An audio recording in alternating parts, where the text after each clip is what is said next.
TPS 520s, these guys are great. If you're thinking of doing something substantial, heavy weight on your back, long distance, great boot for it. They give you full support, very comfortable. Long distance, long hours in these things would be great for you. This particular boot is waterproof, has a Gore-Tex liner, which is really good as well. Great boot all around. I've got a pair myself. I've been wearing them for years and I really, really enjoy mine. I'm on my second pair. I've worn my first pair out. Very, very good for what you want to do, but if you've got dodgy ankles, something like that, then these are a great boot for that. They give you a lot of confidence. Asolo, they've been around a long time. They're an Italian company. They're based in the northern part of Italy. They've been around since originally just after the Second World War. The Zanudi family owns them now, and they're very, very good in what they do. Their quality. This particular boot they've had quite a long time. It's been out, I think, since the mid-70s. And it's the old adage, if it ain't broke, don't fix it. So they haven't done a great deal of changes with them. So it is a very good boot.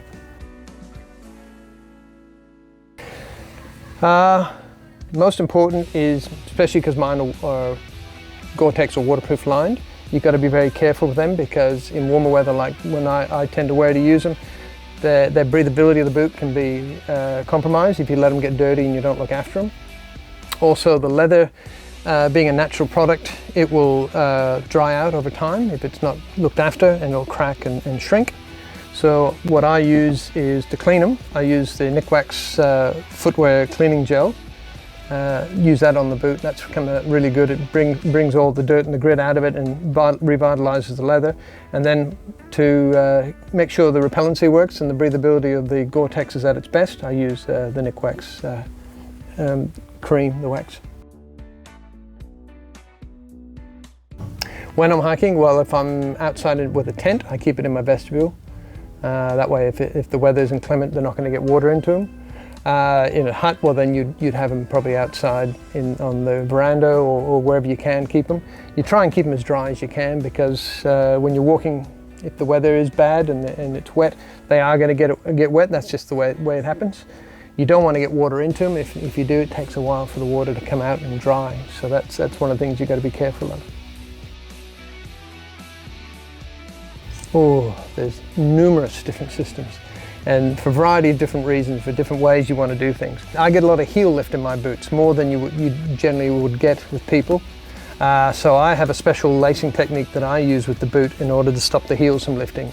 And for me, it's quite easy. You double knot here. You come up the first two hooks like so. Bring it across. Do the reverse over here with the other lace.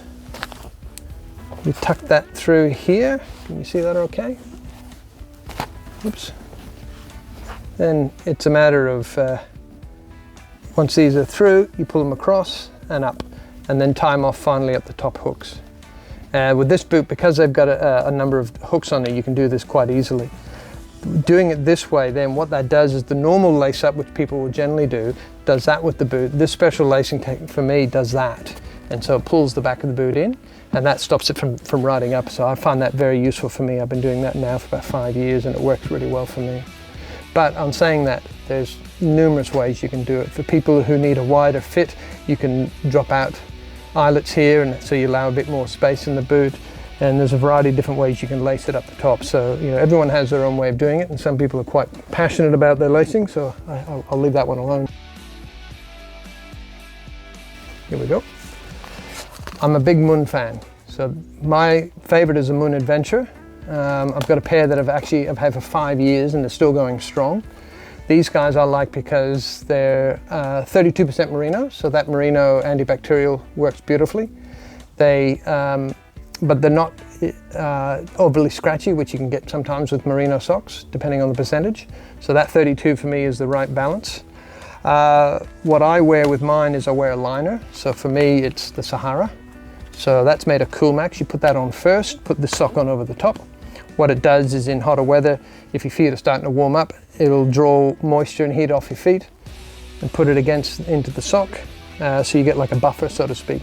Keeps your feet drier and stops blisters and those sort of things happening. That doesn't work for everybody because we're all different. So another good sock is the Pyrenos, which is a very good hot weather sock for people who get excessively hot feet. It's just made of the same material that the actual Sahara liners are made from. So it's a very good sock, thick and long. So it goes up quite well up the leg whenever you're wearing your higher boots. So those are the ones that I'd recommend. For me, vital. Comfort. Wicks moisture away, as I mentioned before, because blisters can be absolute hell. If you get blisters on your feet when you're walking, it stops you in your tracks, literally. So it's really important. You want comfort, and with the setup that I use, I can walk all day. I'll be out on the track for 5, 6, 7 hours, and I'm still comfortable in them, and that's really important. The Merino works really well with all the antibacterial if you're out for multi-days, etc. So yeah, for me, the sock system is almost as important as the boots you got on.